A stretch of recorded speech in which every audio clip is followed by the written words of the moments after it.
Hello, I'm Mike LePage, and today I'm going to be giving a lecture on classroom management, or as I like to call it, the science of herding cats. So let's begin.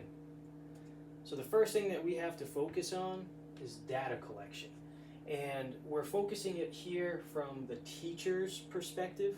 And the big thing that we want to get from this is we want to figure out what the problems are and see what we can do to prevent those and to see if these interventions are actually working.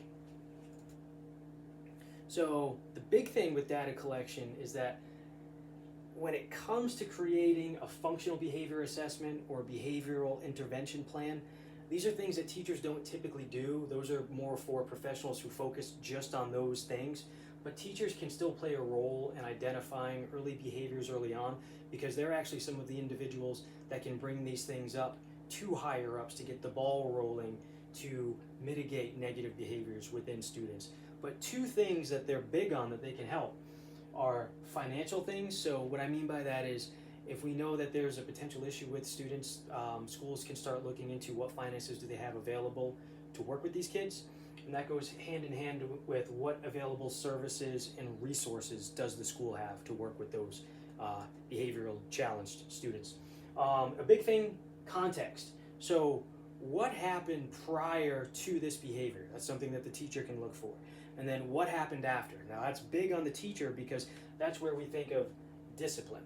And as these interventions go on, addressing the behavior, focusing on that discipline of what happens after, we can start to figure out if these interventions are actually working.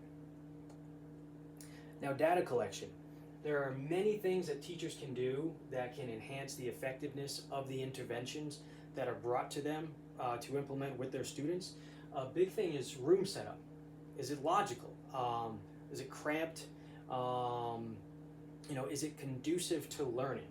The other thing is we want to minimize distractions. So what I mean by this is if you have a child who's a behavior problem, you probably don't want to put them near a window, probably don't want to put them near students who could potentially set them off, maybe not near a door that looks into the hallway with traffic walking by because they can get distracted. Third thing is teaching style. So what I mean by this is it a teacher that is always lecturing but doesn't really deviate from that approach? Or is it a teacher that likes to model things and lecture? So hands-on, speaking, group work. You want to vary it to appeal to students of all learning abilities. And then another important thing, reactions to negative behaviors. Are teachers utilizing the correct discipline? And also, are they perhaps trying to find ways to refocus this negative behavior into a positive behavior? And then that goes into reinforcement then. When a positive behavior is exhibited, which typically is not, does the teacher praise that student for that behavior? Those are things that you want to focus on. And then clear expectations. Do the students know what's expected of them? And then finally, clear directions. When the teacher presents a task, whether it's verbal or on paper, is everything clear in order for the students to understand what they're supposed to do? Because this can overwhelm some potential trouble students, and it can lead to behaviors that could have been avoided if these things were a little more clear. So what is a functional behavioral assessment, also known as an FBA? Well, first of all, it's not just a one-step deal. There are many steps. And what it's going to do is it's going to find and it's going to hone in on this negative behavior. So it's going to target that behavior and it's going to do anything it can to mitigate and improve it. And that's where we look for the underlying factors. Why is the student doing this? Because students might exhibit the same behavior, but there's different motivations for that behavior. And that's what we have to figure out. From there, the intervention plan is created. And what we want to do is we want to create positive behavior. So we're going to have goals, and within those goals, the big thing that we're looking for, we want academic achievement and social success. So now, with that data collection, we're going to have what's known as a student assistance team, SAT, and it's going to be comprised mainly of educational experts and the parents of that student. But you can have other personnel. So for instance, you can have the school nurse, You can have the guidance counselor. You can have the principal. You can have the classroom teacher. You can have social workers. So it's not relegated to just a select few individuals. If you need more people, you can incorporate more people into the process. And from there, any claims that are brought forward, the SAT team, so the team of people, will acknowledge and they'll try and utilize what they know to create a more tailored intervention program.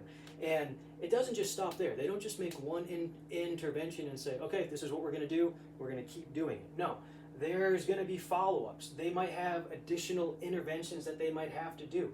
Other strategies may arise that are actually better than what they originally had. The process is fluid and it can keep evolving. Now, for the Behavioral Intervention Plan, the BIP, it's going to utilize evidence-based strategies. It's going to be in a written form, so it's not oral, so there's a document that people have to work with. And anyone can request it that's working with that child. So you can have your teacher, you can have the parents, you can have the social workers, and then other staff like I mentioned before, like principals and guidance counselors. Those people are free to have access to this document. And what the big part of the BIP is, it's going to help students change their negative behavior, and there's going to be a reward system for that positive behavior to encourage that down the road. And from the FBAs and the BIPs, they're going to work off of what's known as Applied Behavioral Analysis, or ABA. And what the ABA believes is that behavior stems from 4 motivations usually. We have sensory stimulation, we have avoidance, or avoiding what needs to be done. We have someone who wants to get attention, or they want something that they can possess or something that they want to take part in. And that can cause certain behaviors that are deemed negative.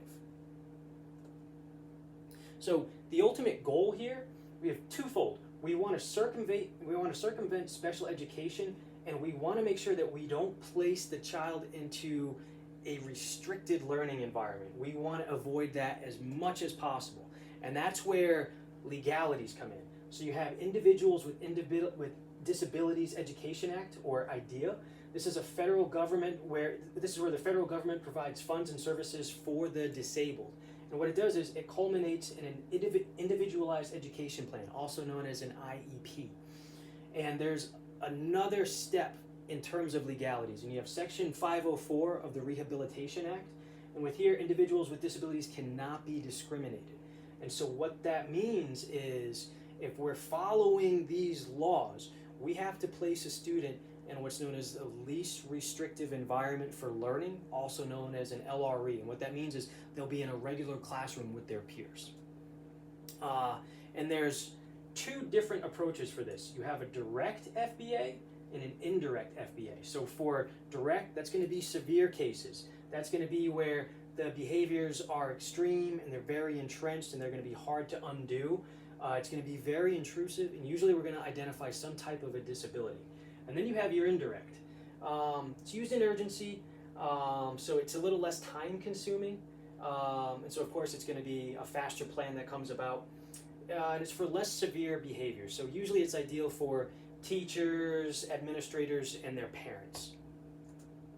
And then here we have a 5-step process for this whole intervention procedure. So we have the SAT and the IEP team is going to find the most critical behavior. We're going to have data collection, so we have something to work off of. Where does this behavior occur? What could be potential triggers? Then we're going to have some hypotheses of this. Does X lead to Y? And we're going to find this out over time as we document these behaviors. And from there, we can develop interventions and strategies. And then over time, we can see if it's actually working. So now the second part that I worked on was the individual behavior change plan of nuisance behavior. So planned ignoring. What this is going to do is it's going to remove any attention that the student might be seeking. So for instance, if a teacher asks a question, and rather than raising their hand, if the student just calls out, the teacher will ignore that. They will ignore that answer. They'll call on someone that raised their hand. But we have to think of safety. So we can ignore certain things, but if it's going to be a safety issue, then those behaviors cannot be ignored. And then, so again, we're going to identify that behavior, and that's a behavior that we can focus on ignoring. Consistency. It takes a village. The teacher has to be on board, and other staff members and family members need to be on board for what types of behaviors they will be ignoring. And the other thing is we have to make sure that we respect the student.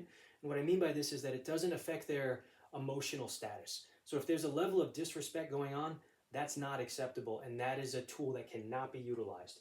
This is also a case-by-case tool, so this is not a one-size-fits-all, and it won't work for all students. And finally, evaluate, evaluate, evaluate. Is it working? Is it not? Next is proximity. So if we're utilizing rewards, do we place students closer to where they can see progress? So for instance, if a student has a chart on the wall that has check marks or stickers that shows, hey, I'm behaving well, and I can see that. It's right there, and I can even check it off, or I can put stickers on. That's an incentive to want to behave better. And then again, place near incentives for later. So let's say that there's a certain board game that they like. Well, that board game can be in sight, and it's an incentive for them to want to behave and do better so they can play that game later. The other thing too is maybe they enjoy praise and they want to be placed near certain staff members that might be in the room, or even peers. You can place them near them that might help them focus on what they're supposed to be doing. But the big thing, we want to minimize distractions, and we want to make sure that as the teacher, we move about the classroom to keep an eye on every individual student. And so the students with these behavior problems know, hey, I'm being watched. And finally, evaluate, evaluate, evaluate.